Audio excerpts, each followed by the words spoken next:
So thanks for staying with us. This is Today with John and Helen, and we're coming to you live from PlusTvAfrica. And at times like this, you want to believe that it is our responsibility to, fill you in on opportunities which abound to help us all navigate through. The women are critical to family stability. So today, female entrepreneurship caught our attention. And our next guest understands the challenges and successes that are prevalent here. Yes, Nneka Ike Okafor is the founder and chief executive officer of the award-winning PHWY initiative with its mission Revive Women Ministries. Our guest is publisher of the colorful Empowers Society magazine, and she's an advocate for all-round empowerment and holiness of women globally for a functional society. A warm welcome, Madam, to Today with John and Helen. I'm particularly thrilled at the success that you've recorded so far with the community women using the Wazobia strategy. I saw that and I'm like, okay. You talk to us more about that. Yes. I want to thank you for coming. Thank you so much. So let's start with you telling us about the PHWY initiative. What is it about? Okay, PHWY, that's what we are called. PHWY, but calling it PHWY is also good. It's just an acronym that means Platform for Helping Women and Youth Initiatives. Platform for Helping Women and Youth Initiatives is actually a non-profit organization that is geared towards economic empowerment amongst the grassroots women and urban disadvantaged women. That's what we do. And it was born out of an encounter. I don't know if I'm allowed to talk about God briefly, but it was actually a mandate, kind of, and it's just about recognizing that there are so many people out there that are not being captured into the scheme of things, especially women. Now, we're talking about women that are disadvantaged, that are mainly seen in the communities or at the grassroots. Many a time we've witnessed a lot of trainings, going on for entrepreneurship amongst women. But when you talk about this population, they can't access such kind of opportunity that is everywhere.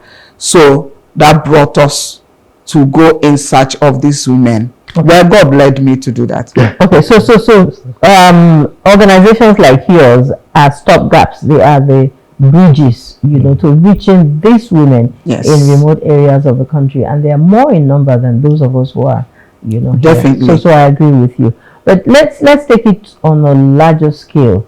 Entrepreneurship generally, if you're talking about that as it concerns women, what factors do you think contribute to the success of a woman being successful here and becoming a successful entrepreneur in Nigeria, especially at a time like this? Okay, some women, looking at what they have done or what they are doing, one will say that they are successful entrepreneurs. For me, I believe that success is progressive. I believe that if we say they're successful, that they will keep being successful. Now, because some women have proven that it's possible to be successful, we believe that it's something every woman can actually do. And some of the factors that have helped those women, depending on individuals, but generally speaking, I will say that some of the factors beyond government, bringing more awareness on female entrepreneurship and having some agencies, that could help women by training them, which have also been a beneficiary, have attended some of these trainings, and then they have some agencies that could also give out loan to women if they see that your books are good. But beyond that, I think that being successful most times is actually an individual thing. These women are resolute they are very resilient. For a woman to believe that it's not only the home affairs, it's not only, the maternity programs and all of that I can do, that in spite of all this, I can still do well in wherever I am seen working or doing business. So I want to believe that those women are actually resolute in their minds. Okay. So I think it's a personal decision to be successful. All right. Could we just leave those women out for a minute? Let's talk a bit about you. The journey, the journey. You've been at this for a minute. The journey. How has it been? Do you want to share some rewarding moments? Yeah, if you will allow me to do that, that would be nice. The journey has not been easy.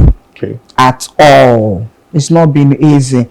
It's just like I said, being resilient and being resolute. And also, for me personally, knowing that this is an assignment that God has given me. And I think what has actually kept me apart from being resilient is that God factor. Is that God factor that if I'm sure that God spoke to me at some point and asked me to do this, the truth is that it gives me a lot of fear. It gives me a lot of, I get sober when I remember my experiences with God. Even if I want to give up on the program, I remember, what if you stop this and it will be an automatic disobedience to God. I'm just trying to share what has kept me. What if God sees it as you are disobedient, and being disobedient, what do you think it can amount to? It means that you're not doing your purpose, and I don't want to just kill myself, maybe die out of carelessness or something. So this is one strong reason, that is pushing me, that if God is still speaking to me about this, let me focus and be doing it, whether it's difficult or it's easy. And then another thing that has been a source of inspiration is when I see the testimonies of some women in some communities. It may not have added much money to me, but seeing women saying things like, if not that Neka is holding on to me, I should be in a bottle home. I've had a woman say that. I've had a manner of things from our participants. You hear people say something like, my marriage shouldn't have been working if not that I met her. Of course, I should have left this marriage a long time ago. And you see other people saying, oh, I can do this business. I'm patching it up because of PHWY initiative. Such, testimonies actually keep me. I feel God is telling me, well done. You are doing well when I hear them anyway. And when God tells you well done, that's the cocoa of it. Nothing else is left. So it gives me peace. Yes, it does give you peace. Okay, and I'm very happy because I'm feeling you. There's so much suffering in this land. It's too much. And women particularly, are going through a lot in the interiors. We may not see it a lot where we are here, but in the interiors, there's so much that's going on.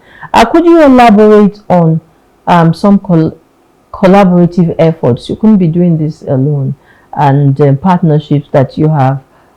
Do you have some people supporting you, missions, and what other people empowering women that you're working together with? Okay, yes, there's no way I can do it alone. I will start by, it may not be a collaboration really, but I always want to thank my team members, just the people that stay around me, my volunteers, they're wonderful.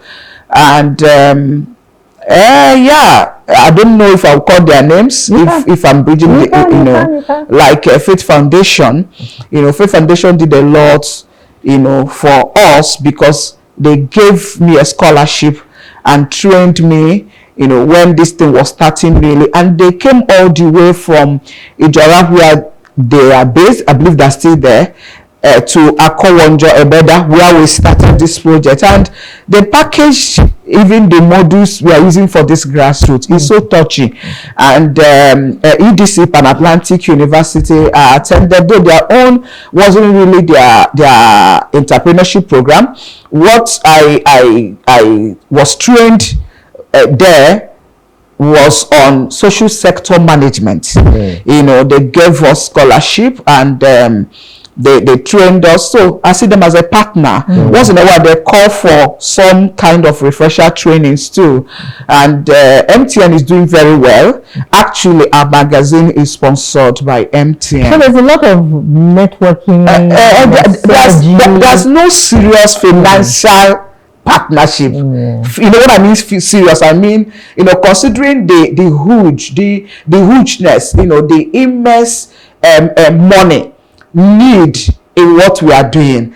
I can't say we have any financial partnership, so to say, but even these ones I'm talking about, they are all very, very useful, and they are all having multiplier effects. So we say thank you to them. To them, really. And then individuals, we have corporate individuals, really, that ones that are giving their small bits, the money they are bringing, and that's why we are still here. We actually believe in God that we are going to, you know, have an experience of having a big partnership where the money will come for us to do what is in our heart to do well. Yes, but you see, partnership will demand a little more knowledge or explanation about how or what exactly Do you want? do. No, how you do it. Okay. Right? So my question now is, what strategies have you found effective in promoting holistic empowerment and advocating for societal values, such as holiness? Because I looked at your write-up and that word holiness. So I like that question. Yeah. Okay, I will be a bit detailed, because you said, what if partners are interested? They want to know how you do what you do. Holiness thing about? Okay, what is the holiness thing about? Okay, what happened is that we go to a community, and we must have discussed with them, and we've discovered their need. At times, you find out that what these people here need may be basically business education. We give business education using Wazobia concept. We do our modules in Pidgin English. Okay. We can even do a translation. Like I have Yoruba interpreters because we are in Lagos. When we go to Anambra, which is another second place we've gone into, we use people that speak Igbo. Now we have our business education, which is consisted of modules, short modules of how to do business. So when we go to a community, if it's business education that they want, we give. Making it holistic, some people will tell you that they want you to teach them skill acquisitions, like vocational training, because we also encourage women that they should be involved in multiple streams of income. Yeah. When you're doing this, you can add up this and add up this. So the vocational trainings could be anything. Could be how to make chemicals, all these homemade chemicals like liquid soap, Izal, all of them, all those kind of things, insecticides. Some people have been able to do it, and they're doing it well, and they're making money from it. And the holiness thing you talk about, now, there came a time, I told you that this assignment is from God.